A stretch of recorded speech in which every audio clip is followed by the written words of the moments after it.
Hey guys, how you going? My name is VaulSC. Today we're going to be talking about the Spiral Core, one of the NA2 sectorials in infiNity the game. It is the only Tohaa sectorial. And I'm going to take the time, as always, to go through all of the profiles. We're going to be talking about collecting Spiral Core, playing them, designing lists for them, breaking down each of the profiles. So strap in, hopefully you enjoy this one. A lot of people have been asking me to do it. Had a practice game recently on Tabletop Simulator, but I haven't really played a lot of Spiral Core actually on the table. That is okay though, because what's more important is understanding the game in general and spending the time looking and considering the options that they have. Some opening remarks with Spiral Core. I will say that if you rank the factions top to bottom, and we did a video about that a few months back, Spiral Core really aren't right at the top of the infiNity power rankings, if you will. Spiral Core don't have the extremely oppressive capabilities that some of the top dogs do. If you go and look at the Shard Company with all of their tactical awareness, Zuyongs and their Rushi joining that link, and their mimetism, Libertos, and all of their wild cards with the bounty hunters joining them, and all of their cheap cheerleaders, it's just off the chain. Then you go to Shazvasti with Shishkin and a fatality level 2 and her link ability and not being able to hack, and giving a new profile to her as well, and all these amazing camo troopers and chain of command and yada yada yada. Then we go over to Varuna with the Kumail sniper and the link team and their cutter and all their jammers, and then you talk about OSS with their Dakini with HMG and mimetism with assisted fire, which is already very good, but now it's in a link. And this is what sort of comprises the upper echelon of infiNity at the moment, whereas Spiral Core, you won't find anything in the list that has that kind of really overpowered, oppressive capability, in my opinion. But neither is Spiral Core right at the bottom either. You will actually find some things in the list which are powerful, which are dangerous, which have some teeth, which have some grunt, which really sets them apart from the lower, more maligned factions in infiNity. If we think about our foreign companies and Druze and maybe even French Ariadne, although some people really like that faction. Anyway, that's a video for another day. Just bear in mind that if your goal is to play Spiral Core and not change factions, but to win as many games as you can, there are some parts of this faction that you won't use, and other parts of the faction which you'll really crutch hard on, and that's usually the case for most sectorials. The next thing I want to sort of say before we get too far into it is that Tohaa have been a major faction for a long period of time. They've been the one big vanilla faction that's never had any sectorials, whereas everybody else has a bunch of them. And Spiral Core being the first sort of Tohaa-themed sectorial, and they're not even in the Tohaa faction officially. If you go to the main list, like back here, if I just minimize this video a little bit, the webcam, if we go to Tohaa, they're not even under Tohaa, they're actually under NA2. This is where you find Spiral Core. And this has partly led to a rumor that, and not just this fact, but other facts as well, have partly led to the rumor that Corvus may be discontinuing Tohaa as an overall faction. Just a rumor. I have no idea whether that's true. I'm not too sure if I want it to be true or not. Again, a video for another day. But Spiral Core are their own little group, and they fit within NA2. So that's really the theme of them. Now, when Daedalus Falls, the expansion came out, a lot of people picked up this Spiral Core army box. Let's go and take a look at it. So many of you may have bought this or may be considering buying this and then branching out into Spiral Core, which is generally the thing that most people do. I will go ahead and say that this box already includes a bunch of things that you'll find very useful, and we'll talk about them in this video. You can see our little impersonator friend, or at least, I'm not too familiar with what models correspond to the profiles 100%, but I know that this Kiel-San guy is definitely decent. It's got the Tagma schemas in there, it's got some Drals, it's got, I believe, a Clipsos. So all this stuff is already pretty good.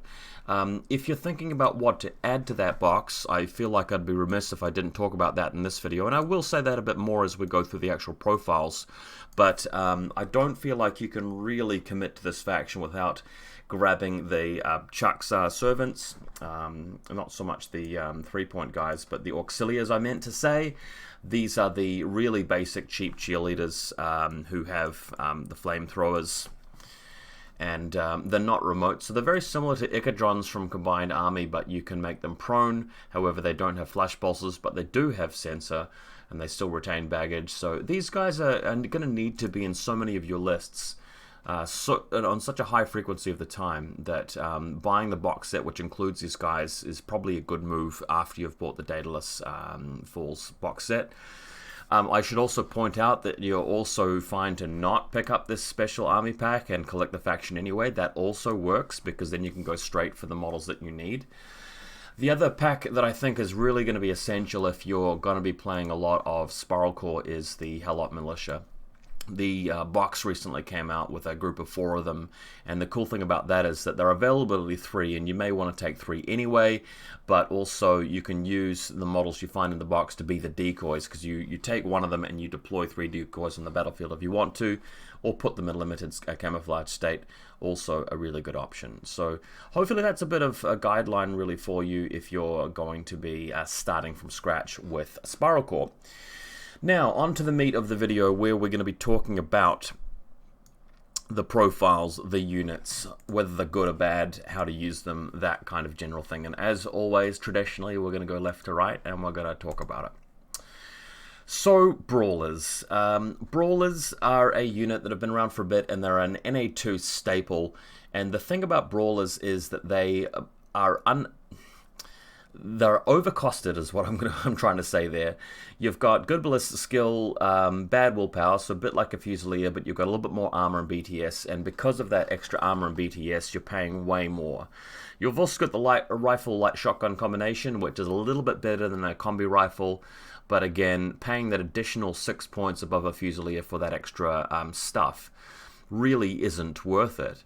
And then as you go through the rest of their profiles, you find their doctor and engineers are overcosted. Their lieutenant option, although it doesn't cost any SWCs, is very low willpower, and you want higher willpower for a lieutenant. You can have a Brawler plus an Anaconda, but that doesn't strike me as a particularly useful duo. The main thing about Brawlers is that once we eventually get to talking about Tagma schemas, it does say that Tagma schemas count as Brawlers for fireteam competition, which will allow you to form a bit more of a useful link team with maybe a couple of Brawlers and several Tagmas, or several Brawlers and a couple of Tagmas, which will allow you to have multi-spectral visor, multi-sniper, although maybe you'd prefer the Tagma version of that. With the Tagma schemas, it says counts as Brawlers for fireteam composition, so you may well go for a Harris team, although the Harris isn't that appealing, having a 3-man group, because this is essentially a Tohaa Sectorial where you've got a lot of triad options.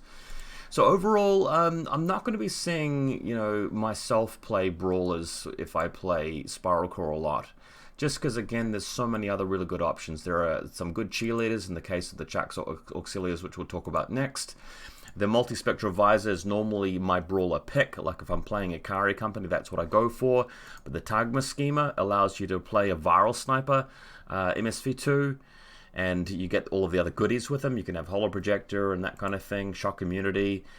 So that's awesome. And yeah, maybe the heavy rocket launcher is a good one to take. But again, if you've got the kind of points to spend on that, you may be wanting to put it elsewhere. Really, this is not one of the more useful options of Spiral Corps, so we'll move on for now. Chaksa auxiliaries.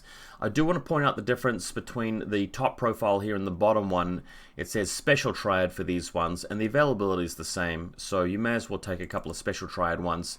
And the way to use these guys, in my opinion, is either to link them up with the Tagma schemas. So we'll just bring this down here. And that will allow you to, for example, put a MSV2 a viral sniper in the team. So you've got 2 nice and cheap cheerleaders, which are great. You can drag them around, use their baggage, use their sensor, really, really cool, and heavy flamethrowers. And this is very useful for defending your deployment zone with this wonderful 10-point cost. So already this triple team here, very efficient. If you wanted to, you could put in the Tri-Core version, where you're walking around with a point man who's got a breaker combi rifle and effectively the full bonuses of a full core link. That could be very good. And then I guess you could take one of the other options, but those are the 2 profiles that really strike me as useful about the Chaksa auxiliaries. Now, of course, you can take the HMG Neurocynetics for the same cost that other factions grab a TR bot. But the problem I have with this is that, number one, you can't add assisted fire to him because he's not a remote.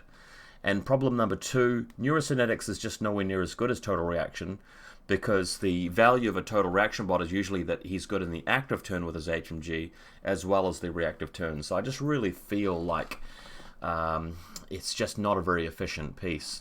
Some people will point out that with availability 4, if you really want to, you can play lists where you've got all 4 of them, and this can be a nightmare for your opponent to deal with when it's their turn, because you've got all of these Chaksas watching the table, and you're going to get crits, and you're just going to be bombarding them with bullets. Again, you've already spent a third of your list on this, and almost all of your SWCs, without giving yourself any really good attacking options. Your opponent can lay low when it's their turn or use smoke grenades. And also, when they directly pick on the Chaksas one by one, throwing a smoke grenade, using an MSV2 HMG, these guys are going to fall. If they do get the occasional crit, your opponent can repair their trooper or revive it with their doctor. And as they've picked off these guys that are watching the table, you're not going to be left with much else. And if these guys are hiding, well, they're not really going to be very useful, because when they come out of hiding, it's going to be their turn, and they're going to suffer from the neurocynetics penalty. So I don't particularly like this. With the smart heavy rocket launcher, I like the cost of it. It seems kind of cool, but smart weaponry really relies on you managing to get off the sat locks or the forward observations or the spotlighting, and that's very hard to do. And we've seen in some games recently that it's just quite a commitment and not often worth the benefits that you reap from that. So really, taking these guys is going to be about taking the special triads. You take a couple of them for your special triad if you want to take that path, and then a couple of the normal ones. And that's only 40 points. You've got 4 orders, which are going to last you throughout the game. Really good order battery. And your deployment zone is defended. And even better, with all of that baggage, when it comes up to when it comes up to counting army points at the end of a tournament round, you're going to add 40 to the number of points you have remaining, which can actually be very good for tiebreakers and things like that. Not to mention moving out into zones where you're counting your points for the purposes of controlling a quadrant.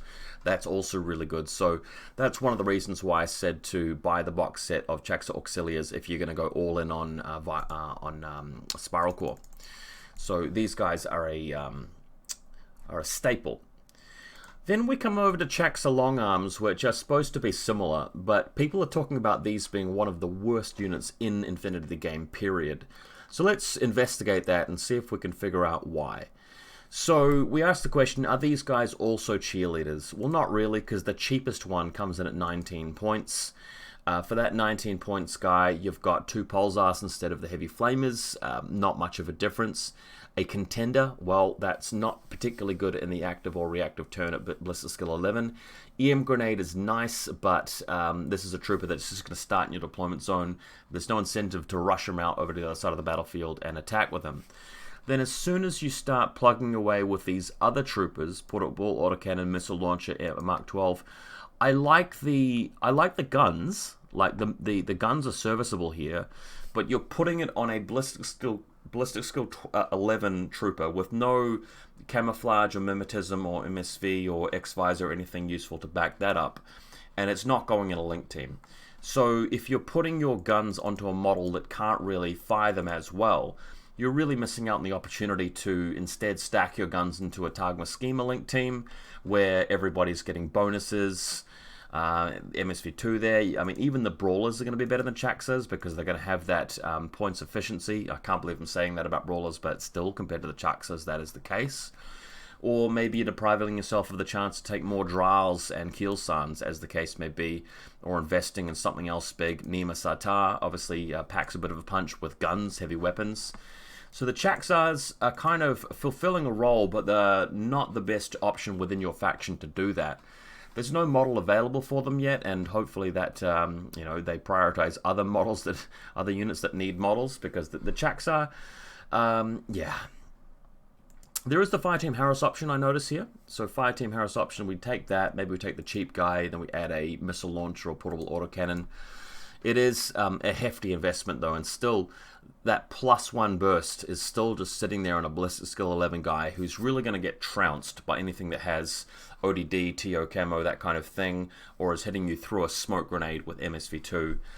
It's not going to be a very good reliable way of doing AROs, and it's not a very efficient way of attacking them either. So let's move on. Chaksa Servant, just pretty much the same as any other Pelbot, although I noticed Hyperdynamics level 1, which I don't believe is usually there, so that's kind of nice. Also note that he's not a remote either, so kind of an improved version of the Pelbot, don't forget about that. Kuei-Jing is available to many other factions, and I've never really thought much of it. But then again, we're talking about a faction that doesn't really have a lot of other fast attack kind of pieces. One criticism I often have of Spiral Corps is that they're very good on the defense. We'll see that there's a lot of ways of defending, but there's not that many ways of just attacking the enemy trooper in a very quick, efficient way. And that may be one reason to go for the Kuei-Jing more often than not compared to other sectorials. I don't mind them given the lack of other options that you've got. If there was something equivalent to a Tiger Soldier, that kind of thing, then no-brainer, you take that. But Kuei-Jing, it's a specialist. You've got shock ammunition there. The monofilament close combat weapon's not going to come up very much, and the .1 SWC is annoying. But this is a faction that's not going to really be hogging too many SWCs elsewhere, I feel. If you're going into a multiple battle group list, that is. Maybe in the limit insertion variation, you probably wouldn't want to go Kuei-Jing. But I find them decent for this context. For this context, important.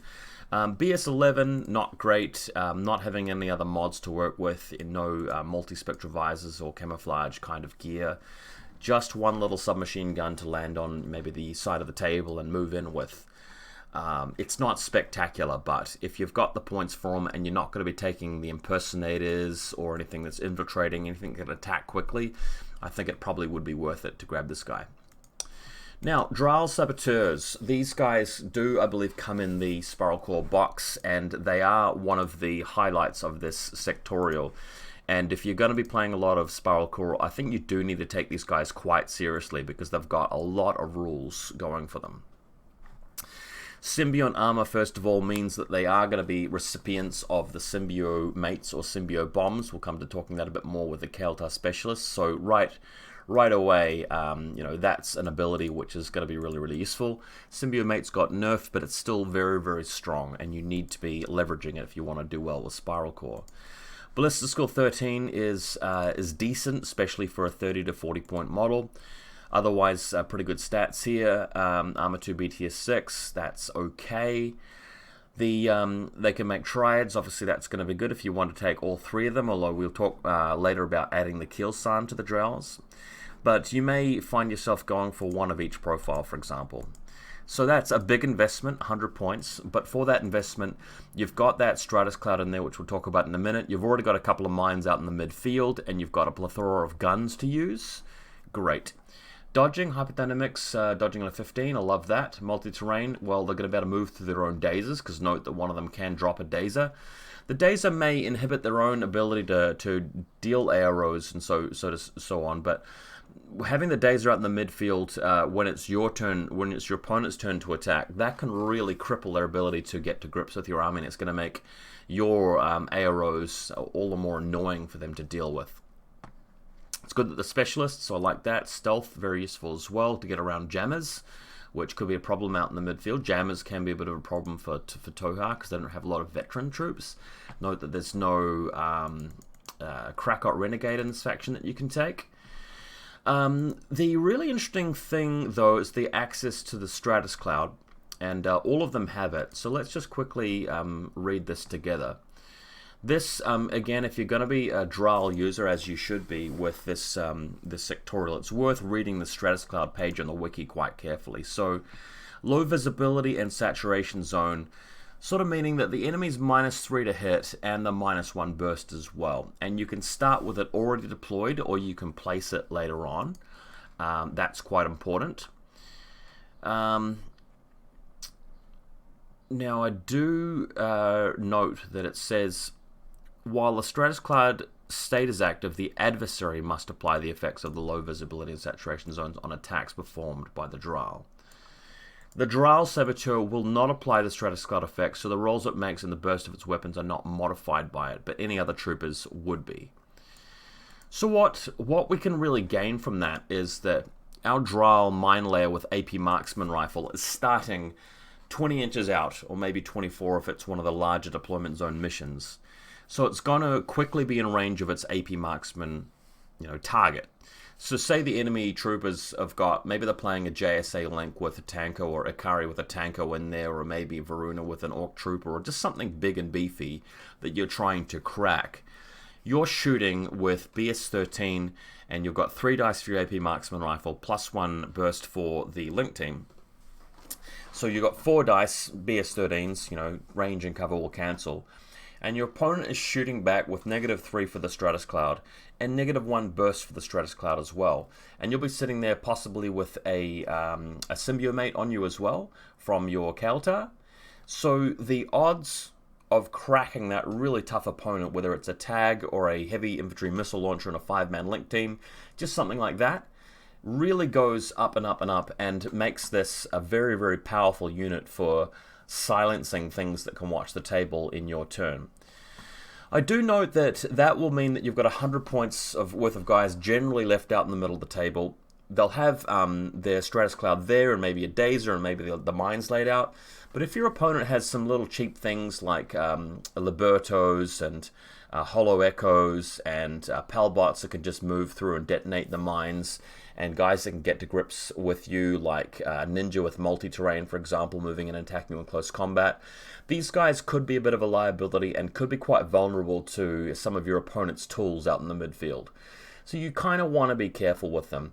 Also, if you're going second and you're not attacking with that Drow straight away, yes, the Stratus Cloud is very good for defending and pumping out AROs, but again, your opponent's got to be using tools. They're going to be able to throw smoke grenades, use Marker State, use the weight of firepower, fire at you with tags, and with enough force, they will, I think, deal with the Drows eventually. So don't think of these guys as a complete solution to everything. You've got to be careful with them just like everything else, and you've got to be mindful of how much of an investment's going into them. But still, the sheer amount of special rules and guns and bits of equipment they have really is impressive. Viral pistol, decharges, submachine guns, gosh, I mean, what don't they have? It's really, really quite impressive here. They do lose a few things as they go from level to level, and note that their movement changes as well. That's pretty funky. But generally, even in inactive symbiote armor version, they still have some pretty cool things. They lose Stratus Cloud, so they can't place it after that, but there's still enough there for you to really make use of them. And we'll talk about these guys a bit more as we get to the Kiel-San special team. Greif operators, interestingly, these work for Spiral Core as well as Onyx. So you've got a low budget impersonator. These guys are quite cool because they have that MSV1 combi rifle and breaker pistols, so you can deploy them quite cheaply next to your opponent's line. My only concern about the Greif operator in this sectorial is that they feel a bit overshadowed by Jan Star, who we'll talk about soon, and the Kiu-Tan Imposters. So if you're going to be bothering to make the play of having that impersonator, it's better to invest the points in the guys that actually have the tools and the abilities. They tend to overshadow the Greif operator a little bit. And if you're going to go with the Mimetism for Deployment version, well, we just talked about the Drow Saboteurs, so I feel like the Drows will do the job of that midfield presence a bit better than the Greif operators. So in context within the whole sectorial, I don't particularly rate these guys very highly. It's just that all around they're a good profile. So in the same way that, when we talked about Cube Jaegers, I would recommend the Cube Jaeger in this sectorial rather than others because it's your only nice fast attack piece for dropping in. Whereas if I'm playing Onyx, this is my only impersonator, so for that reason I quite like it. There's that role I can fulfill where I otherwise wouldn't be able to. But since we have Jan Star and Kiu-Tans in there, I think we'd be better off going with those who I'll talk about pretty soon. Then there's Hatail Aelis Keeson, who's the Diafoe's special character. She can go in your triads. She does have a killer hacking device. The thing about killer hacking devices is that They're quite good to protect your vulnerable hacking things against enemy assault hackers and regular hackers that may be out there. They can also be good for certain button pressing missions, so you may want to bring her along for unmasking, where you get that special bonus for pressing the buttons as you move out. She's willpower 14 as well, so very good for that, and comes with a sensor on top of it. So moving out into the midfield for an unmasking, possibly revealing their camouflaged hackers which they have, that can be quite useful. Viral combi rifle doesn't come up as much as you'd sometimes want, so that could be good. I'd prefer the viral combi over the K1, to be honest with you. That's going to see a bit more usage. Nanopulse or flash pulse, nothing wrong with that. So she's a decent trooper, but unless you're going to get a lot of mileage out of killer hacking device and sensor, there are going to be some other better options, I believe, within the Sectorial, which you may prefer to go for. But don't forget about her availability for those missions where that could crop up. Helot Militia. I can't believe that this is a unit in the game, and I can't believe that some factions, namely Varuna and Spiral Core, have the availability of 3 for this unit. This unit is just so fucking undercosted. I just can't believe it. And I'm mostly talking about the submachine light rocket launcher version. So annoyingly, you could deploy 9 decoys throughout your deployment zone and keep your opponent guessing about, whether they're having to, shoot at a decoy and waste an order, or whether they move and see that there's no reaction and keep moving and deduce from that you haven't revealed your real Helot. You can play mind games with them where you go, right, I'm just not going to react, and if they shoot you, then cool, you were going to lose your Helot anyway, but if they move on, then you can trick them later. That's an option available to you.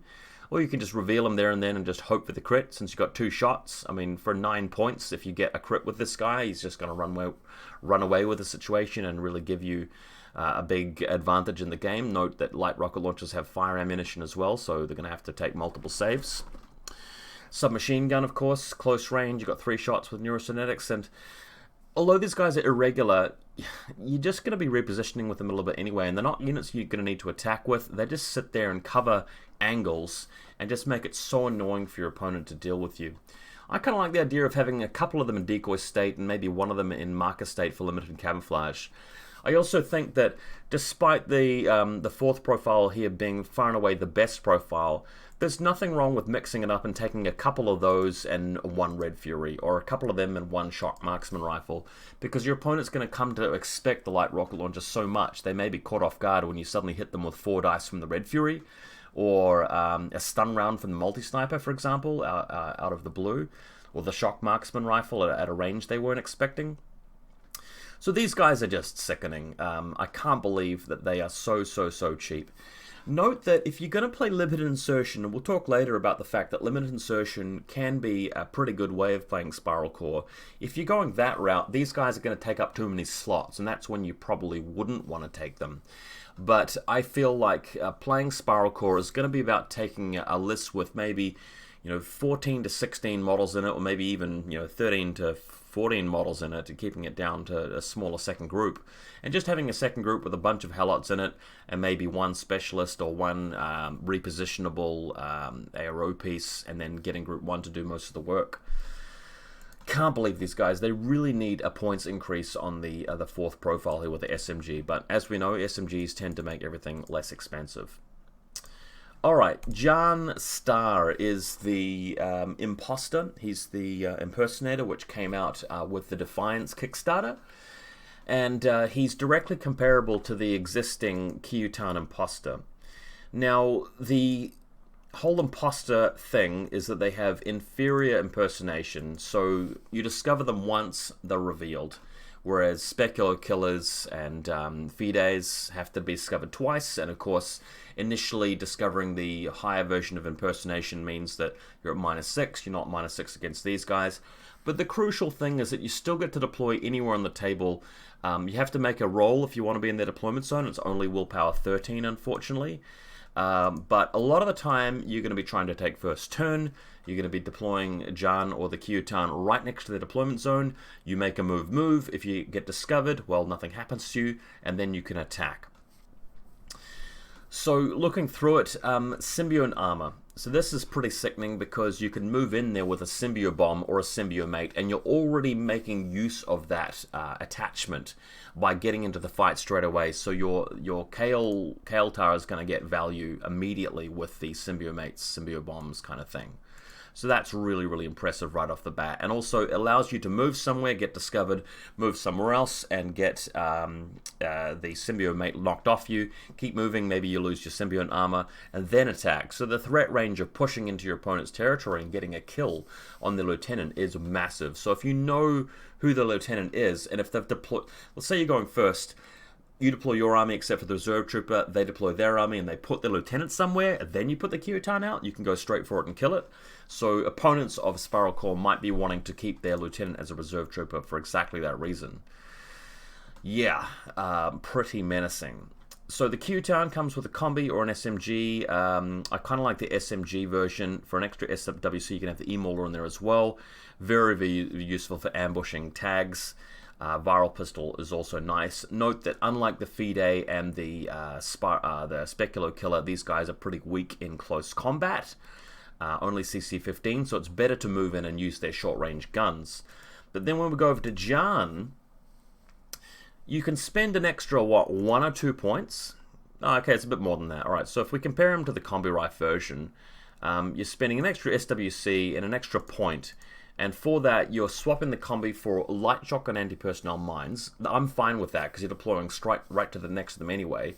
Or if you want to get 3 shots, the 2 viral pistols is even better because against a single target burst of 3, they're taking 2 BTS checks for every hit you get through. So that is devastating. And then if you do want to go into close combat, you've got the -6 penalty from surprise attack from moving in with your close combat weapon. And there's ICOL level 1 on top of that, so he gets that above and beyond the Kiutans, which they don't have that. And he's CC 18, so if you do want to move into close combat and start hacking at them, that is an option. But a lot of the time, it's just going to be a matter of just blapping that light shotgun or firing the viral pistols directly at them. So my analysis here is that if you're going to be taking an impersonator in your army, it may as well be Jan Star over the Kiutan. Unless you really want that E-Mauler for some reason, or you need the shock or the submachine gun. I mean, the viral pistols do the same thing as shock anyway. So yeah, Jan Star, almost strictly better than the Kiutan. Very, very effective unit. Note that a lot of the time you won't be going first though, and the value of impersonators is severely reduced if your opponent is taking that first turn because you don't have the jump on them and you don't have the ability to deploy right next to the deployment zone, because then you get discovered. Impersonation level 1, inferior impersonation that is not that resilient to discovering, and then you're going to get shot at, and this guy's defensive capabilities aren't wonderful. Hyperdynamics is kind of nice, but that's about all he's got. Kaauri Sentinels we'll talk about next. I find this to be a pretty good unit, and I'm mostly thinking about it in a defensive cheerleader capacity. And we look first of all to the most appealing unit profile, which is the SMG at only 12 points. Because this model is quite often not going to be having much impact on the game, for 12 points, just having a cheerleader there is very, very useful. But then we start to see some benefits. Biometric Advisor level 2.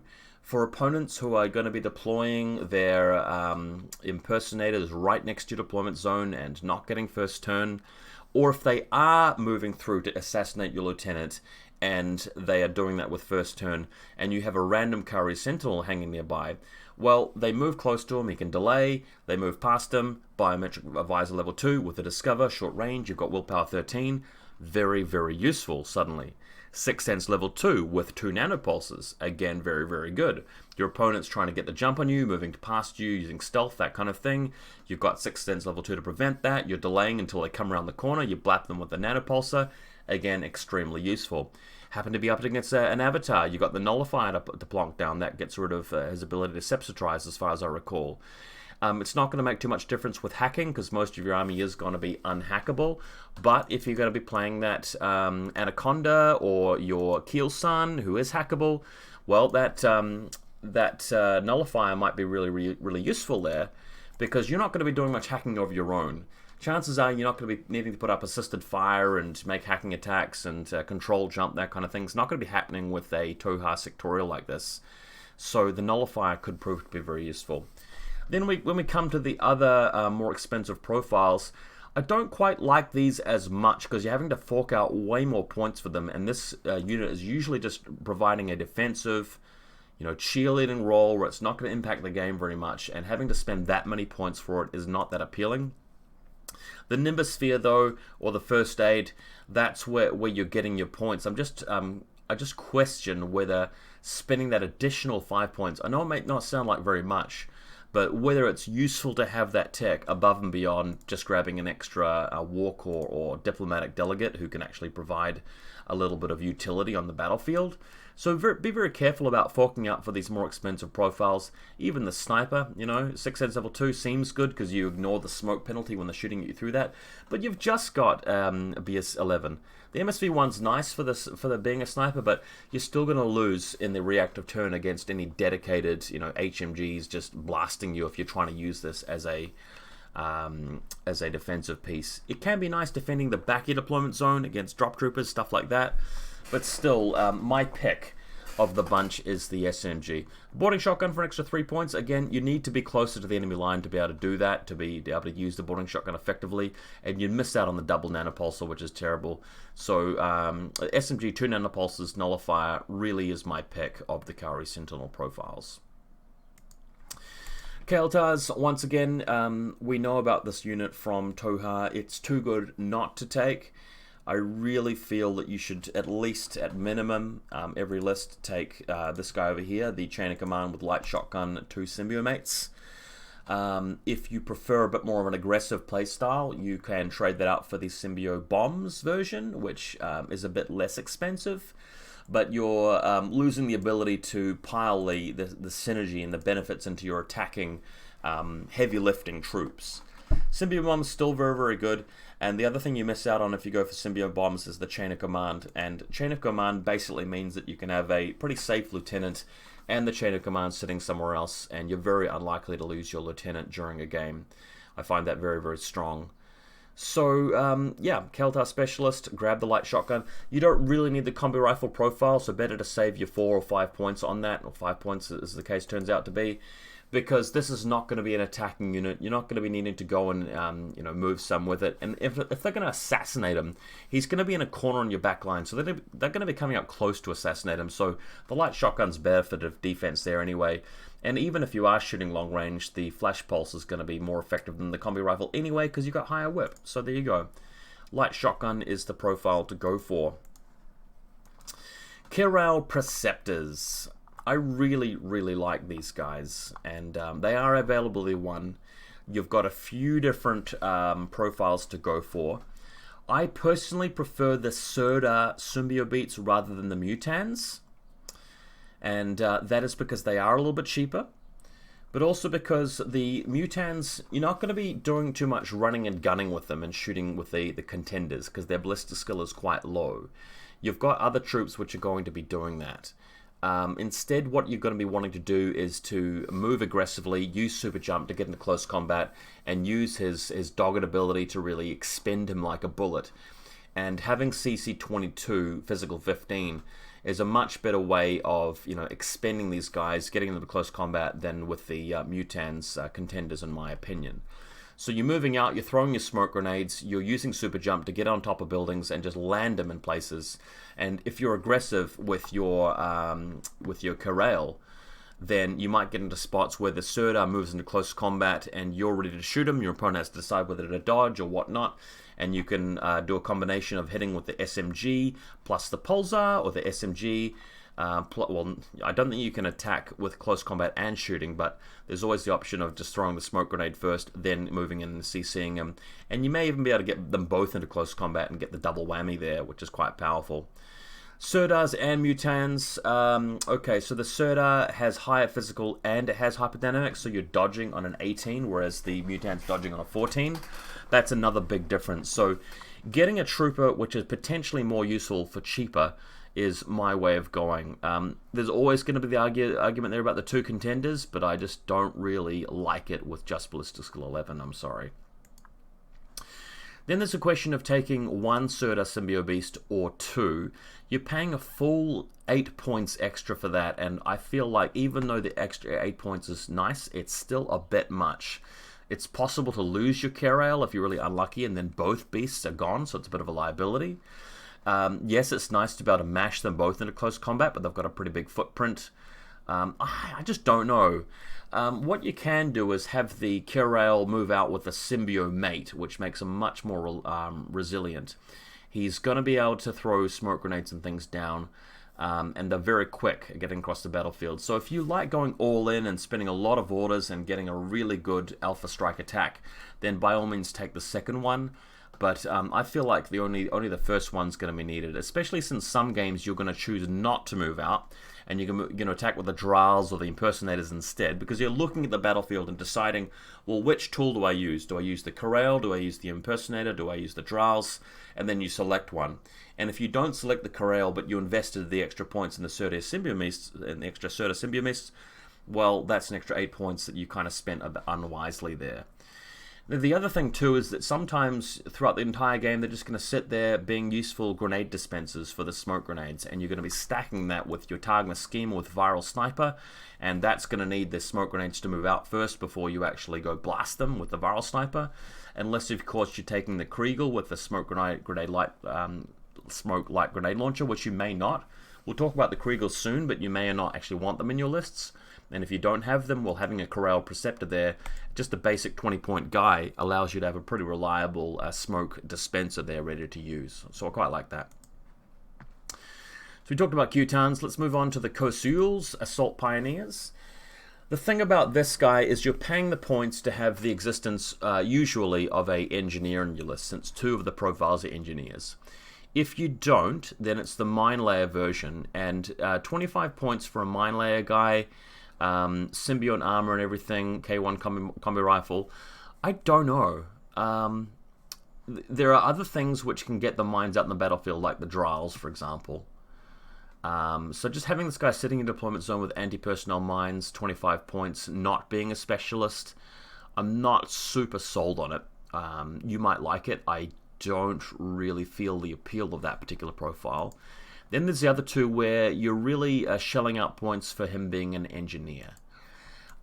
This is a faction that doesn't have like TR bots which need to be revived and remotes going at a 2nd level unconscious, but you might want to take him anyway if you're going down and grabbing an Anaconda, which does have structure points. Problem with the Anaconda though is that it's only got 2 structure points, and then after it goes unconscious, the escape system is going to jettison the operator, isn't it? And you're going to be walking around with this, Anaconda operator. And for reasons I'll talk about later, the Anaconda just really isn't very good. So having that combination may not be great.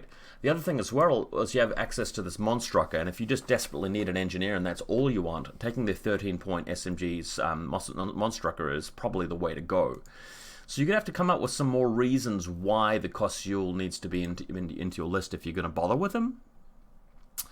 I can't really see a great deal of appeal there. K1 combi rifle, nice, but again, there's other things in your list which can have K1 combi rifles. I don't see this guy being a huge benefactor. Kregel agents, let's talk about this. So they have Fairware, they have Eraser, they have Mirror Ball. Mirror Ball, if I recall correctly, is the white noise. So right off the bat, this is a way of actually adding white noise into your arsenal. So if you're coming up against MSV2 troops that aren't in link teams a lot, then this is pretty good. Outside of that though, yes, they've got a bit of an arsenal. The Pharaoh Booster's nice. That's a gun which can actually put you into targeted state, which can be kind of cool, but as I recall, the stats on the Pharaoh Booster itself aren't super impressive. I think I've used... How have I misspelt this? Oh, it's a Pharaoh Booster, so it's got a hyphen in it. I can never remember this specific ability. So it's Burst 2. That was the one thing I didn't like about it. You can add +1 Burst for being a link team. 16 to 24-inch range isn't bad, but you're wanting to be able to kill things rather than put them into targeted state and continue shooting them. So yeah, 24 points, Bliss Skill 12 guy going in a link team. I just do feel that there's heavier stuff that you're going to be wanting to do with your shooting game. There is the ability to have a light smoke grenade launcher and a link team, and that's the other thing I like about them, so that might be the way to go. Overall, though, I don't particularly love them.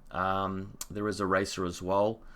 There is the option to have 2 Reeks and 1 Kregel agent, so if I was going to go down that route, what I might do is go for this breaker combi rifle and smoke light grenade launcher, and then take 2 Kregel agents, and we'll talk about the Reeks here. So we'll talk about them now.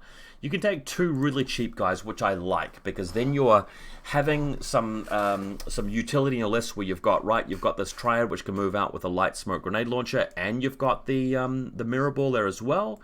And then you've got these 2 guys for the short range. They come with nanopulses and contenders. That can be really, really useful. K1 marksman rifle and Spitfire. Again, I don't think you're wanting to be doing a lot of shooting with the Reeks themselves, because ballistic skill 11, not really the greatest, and they come with no armor, no helpful stats like MSV or ODD, mimetism, that kind of thing. Overall, I'm not super impressed by the Kregel and Reeks. If you are going to go that path, though, I think this is the way to do it, because you save the points by taking the cheap Reeks, and then the Kregel can do the things that you want out of this profile, right? You get access to the Ferroware, you get access to the smoke grenade launcher, and that may mean you don't need to take the Kiel Preceptor along with your MSV2 snipers, right? Kumail by engineers.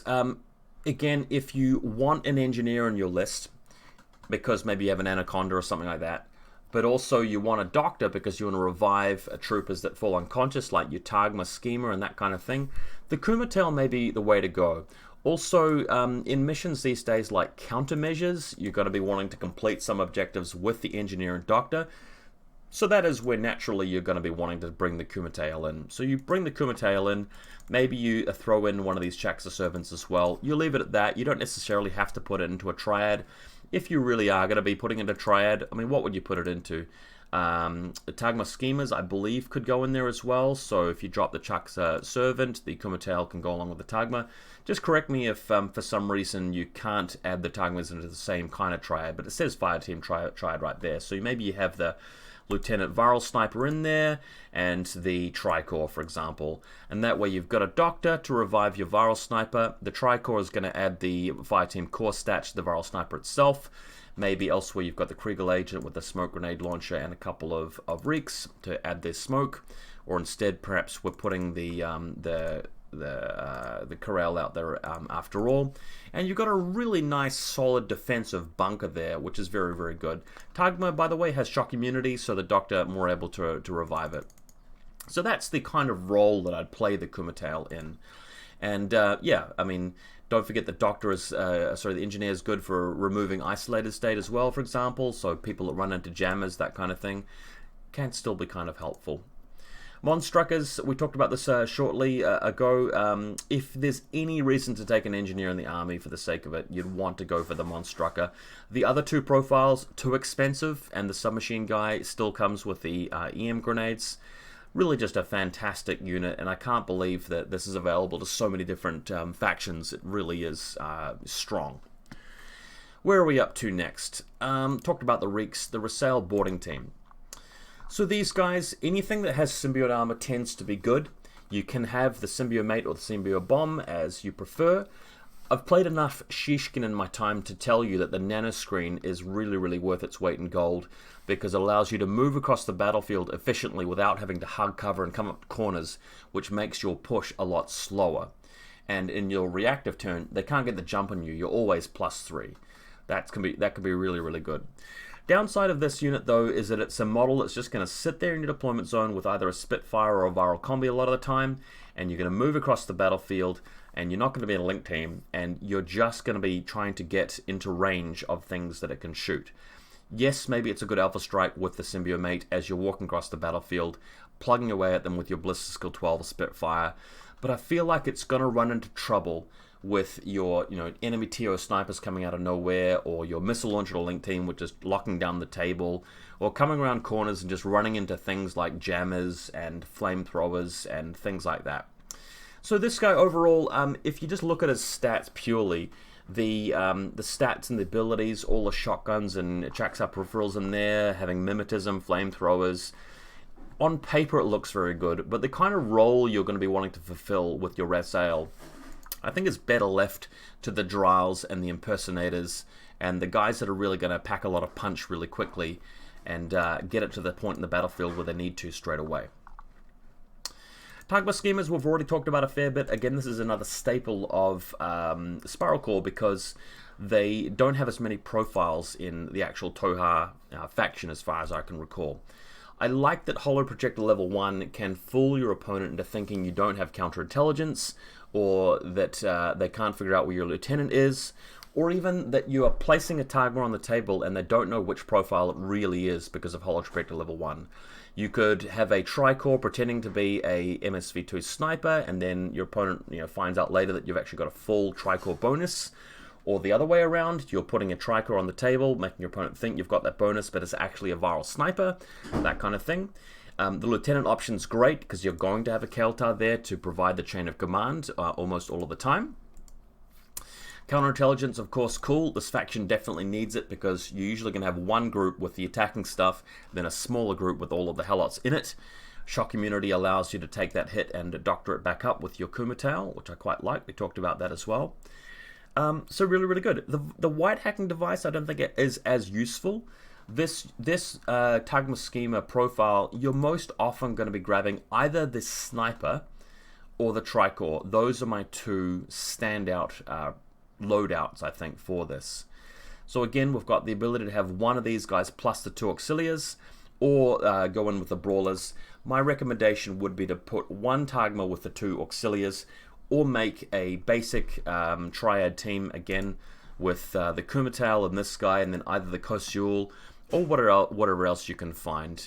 Maybe even Nema, just anything else that can join a triad efficiently. The diplomatic delegates are just the same as they've always been. If you've got a spare 5 points, you can spend a regular order to turn its irregular into a regular and count it as a cheerleader. The flash pulse useful to defending deployment zone, as is the nanopulsar, and we now have the ability to take either a specialist operative or a journalist. So if you want to complete that journalist facet of some of the new missions, you can now. So nothing wrong with this guy if you've got a spare 5 points. War Corps have always been War Corps, but that's your other way of getting the journalist into the list. War Drivers, again, don't like these guys. Defensive hacking devices are currently underpowered. They don't really do anything for you. You're not going to have a problem with hacking in this faction. And if you take the basic hacking device, the best that's going to do really is stuff like hack transport and U-turn. You're not going to be putting assisted fire onto any remotes because you just don't have any. So I would give the War Driver a miss. Our Mandolin is a model that I've never particularly liked because he loses his ODD after taking a hit, and he's still vulnerable to smoke plus MSV2, and he's just going to be sitting there and he's got a lot of points attached to him. However, this is the one sectorial where if you're ever going to take our Mandolin, this would be the one time where you can consider him, because the MSV2 is useful, the Mind Layer is useful, and he can finally take a Symbiomate as he can in the basic Tohaa Sectorial. And with a Symbiomate, he suddenly becomes a bit more appealing. Your opponent's facing this TO trooper, this ODD trooper, with note that it has medium infantry plus forward deployment level 1, so you could actually deploy him up to 20 inches out there, which is kind of crazy if there's some super sniper tower in the middle of the table to dominate. But they're going up against ODD, effectively 2 wounds and a Symbiomate, so that's very, very effective. What I would do is I would take that Kumail and put a servant next door to him, so that if he does go unconscious at some point, you can revive him and just make that even more annoying for your opponent over the long run. Then we've got the Kiel-San covert assault unit. So this is a really interesting model, and I really like the sculpt. Actually, they've got a new sculpt for it more recently, and it's actually quite fascinating. Normally, when it comes to these Silhouette 5 troopers, I generally don't like your Diokais of this world, and I'm not huge fans of stuff like the Alpha Seed, things like that. But this is an exception. Note too that he changes his silhouette once he takes 2 wounds and goes to the inactive symbiote armor, so you've got to replace him with like a smaller silhouette for some reason, unless that's a typo. But let's talk about it. Movement 6-2. Because of metachemistry level 1, you'll sometimes get the really huge boost in movement. If I just click on that now and we go over to this, if you roll up the 7 to 8 enhanced mobility, so a 10% chance of getting 8 force speed, note that you can use the assault ability from 12 inches away and stack that with all of your dual-wielding super weapons and your natural-born warrior once you get in there. And he's got CC 21, so don't forget about that. That's actually really, really cool. Ballistic skill 13, fine. Other big, bulky S5 troopers do have better ballistic skill, but can't complain too much about that. Physical 14, it's pretty nice considering that he's going to wind up in close combat a lot. So DA and Shock, physical 14, pretty strong. And for your dodging, that's obviously really, really nice. With metachemistry, regeneration sometimes will allow you to regen your trooper more effectively because of your physical 14, and apparently the rules for symbiote armor say that you get +3 for your physical attribute when using the regeneration skill, which is kind of crazy. So if he goes unconscious, you're rolling a 17 or less to regen him if you roll a regen with metachem, so that is a really important point also. Very low willpower, but he's not going to be doing a lot of button pressing. Armor 4 BTS 6, really nice considering he's got a symbiomate plus the 2 wounds, and then you've got to do another wound to him as well, so it's like having 3 wounds plus a symbiote. So in some cases, this guy's even more resilient than a tag, given all of the stuff that he's got on top of that. Really, really nice. Red Fury versus Mark 12. I'd almost always go for the Red Fury because if you're going to be relying on this model to do a lot of heavy lifting and get involved in a lot of firefights, the Red Fury's just simply got the more burst, and that's what you need, and it's got shock. At sacrifice of damage, but that's okay. It's really about the burst if you're going to be firing a lot with this guy. And then when you're reacting and it's your reactive turn, both profiles have got the power of the Panzerfaust anyway, so that is really, really cool. He doesn't have the triad ability, but there are some special triads, and the triad which is most interesting to me is with the Drow saboteurs. So you maybe grab the AP marksman rifle with the Stratus Cloud that we're talking about was so useful earlier, plus the cheap submachine gun. It's a big investment, 123 points. But for this, you're getting the best of a few different worlds here. There's the heavy lifter with the Red Fury, 5 burst, massive armor, symbiomate, metachemistry abilities going out and going front and forward. Or the Drow with the Stratus Cloud cracking the enemy missile launcher that you don't really want to attack with your Kiel-San. And then you're rushing into the enemy territory, hopefully with some extra speed from everybody. They're actually all 6-2 to begin with, which is kind of fitting that they all join up. And that can be very, very potent. So that's really something to try with Spiral Core. Note that if you really wanted to, you could take the second Kiel-San, may as well take the Mark 12 since you've already got a Red Fury there, and a Kaauri. So that's really, really interesting. Let's go have a look at the Kaauri profile. Here it is here. So you grab the Kaauri and maybe we'll just chuck in a SMG.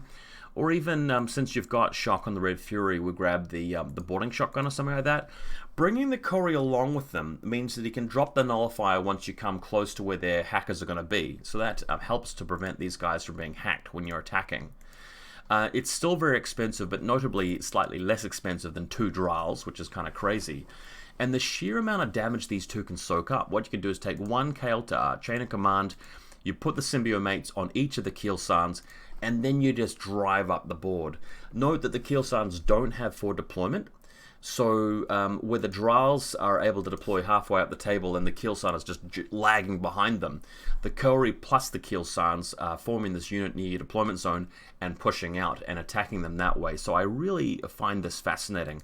Also, you've got the one model which comes with the Spiral Core box set. Then you can buy the new Kiel-San sculpts. You've got 2 different sculpts. I find that would be quite visually appealing.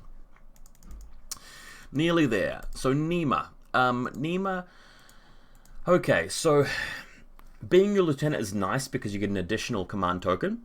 I don't mind that because what you're going to be doing is you're going to be taking all of these Helots plus possibly the delegate and maybe a war core, and having more command tokens is good for converting them into regular orders. So that's a plus. you'd always be taking the Keltar, obviously, so having a symbiomate on her is great, and having the chain of command in case she dies is also great. So Nema, again, you've effectively got a 3-wound model, which has effectively got a 4th, wound for free almost with the symbiomate, and having the lieutenant's order on her is nice. She can fight in close combat, she joins a triad, and her Spitfire obviously is going to be pretty brutal. Viral Pistol, also close range, is going to be useful as well. The Breaker Rifle allows her the Nanopulsar and Panzerfaust, which I also really like. That may actually be worth it above and beyond the Spitfire, but it's very defensive. What you're going to be wanting to do with her ultimately is move out and get some shots and win face-to-face rolls with her. So again, what I'd be wanting to do is take Nema and then take a couple of other things that can help her out. Maybe the Kosul, but if you're going to be getting the Kumail, you've got an engineer in there anyway, and then something else, whether it's Hatail, Aelis, the viral combi or something like that. Just any combination of the triad options, have a bit of a play around with them. There are a few there. Kregels, I noticed, could go in there as well, rather than needing to be in a special fire team. So another way of doing this, instead of using the Reeks, chucking the light smoke grenade launcher in her team there. So the Kumail might be separate. Maybe you'll have Aelis Keeson. I suppose it would be legal to deploy all of your Tohaa troopers near each other, and then at the end of the deployment zone simply declare which group of them are being added to the triad. And don't forget, you can spend a command token, given that you've got a lot of them with the advanced command, to reform smaller triads with different groups. So don't forget about that as well. That's something that Nema helps you to achieve. Very useful unit, but again, she is also very expensive and just a BS13 model with no other benefits in terms of the meta-chemistry you get with the Kiel-San or any sort of ODD or multispectral visor with the Tagmas, so she is a bit plain in that regard.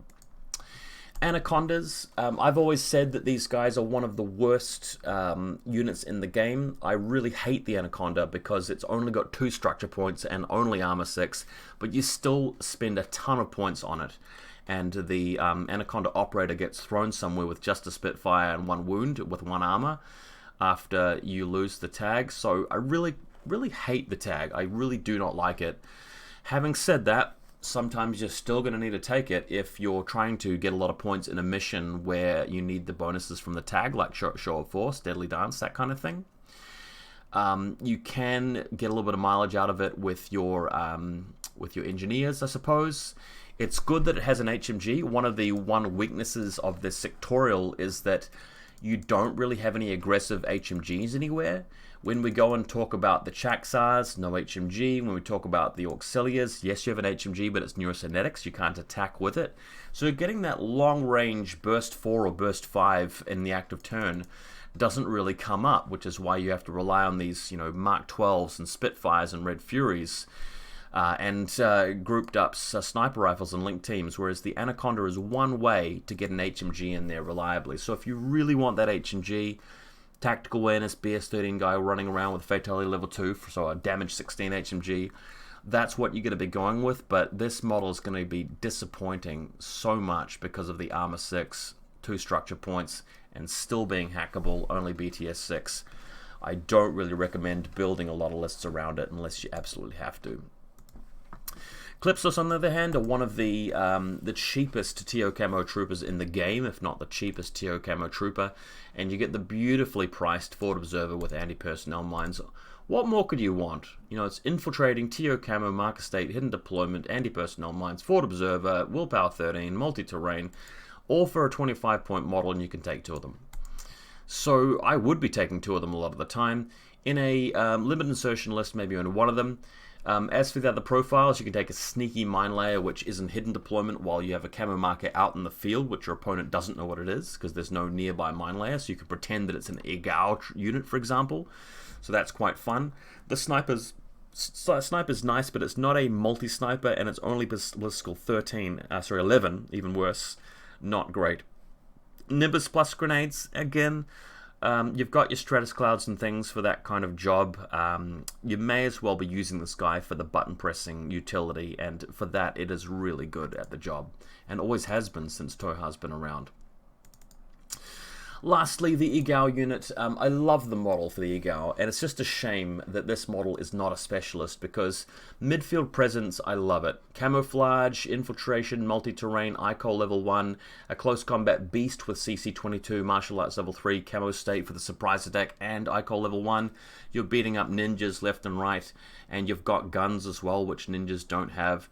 It's just a shame that he's got no ability to press buttons. Still, having said that, putting either the boarding shotgun or combi rifle in your list if you can afford it, it's not bad. The only time I take the Egao Trooper is that if I already had a Clipsos Fort Observer to do that work, or in missions where I'm not going to be needing to do a lot of button pressing, but I still need to do a lot of damage out in the midfield. The Egao Trooper is actually pretty cool, and again, if I didn't say it, I love the model. Really, really like the model. Whew, gosh, I've been talking for an hour. Had a good time talking about Spiral Core. Again, some of the weaknesses of this faction, they do have attacking options, but not some of the ball-busting ones that your opponents will have. Tags, well, you've got the Anaconda, but other factions have got really awesome ball-busting tags. In terms of making a big, massive, sprawling 20-order list, this faction doesn't really do that as well. If you want a big, robust list with a lot of units, you're not going to do that as well as Hakaslam and Nomads and Ariadna. And when it comes to a nice, compact, limited insertion list, there are some great options here. All of the Kiel-Sans and Drals and Tagmars that you want, but not going to be quite as ball-busting as some of those big Pain Train, limited insertion, tactical awareness teams with the tags and the big beefy TO troopers and ODD troopers and the Achilles of this world. You've also got no really brutal HMGs like other factions do with their ODD and their linkable HMGs and their MSV2 with smokes, that kind of thing. Not really going to be there. So you've got to play it clever. You've got to make the most of the smaller things like the tech, the exotic stuff this faction can do. Make sure you're using all of your defensive tools, your snipers, your holo projector 1, your 6 and level 2 guys, your Helots, that kind of thing, and just try and add up the tricks until you're really getting every inch, every ounce out of the smaller things that this faction has to offer. Well, better leave it there, guys. Hope you enjoy Spiral Core, and I hope you enjoy my commentary on them. Stick around for some games. I'll be posting more content as always. Have a good one.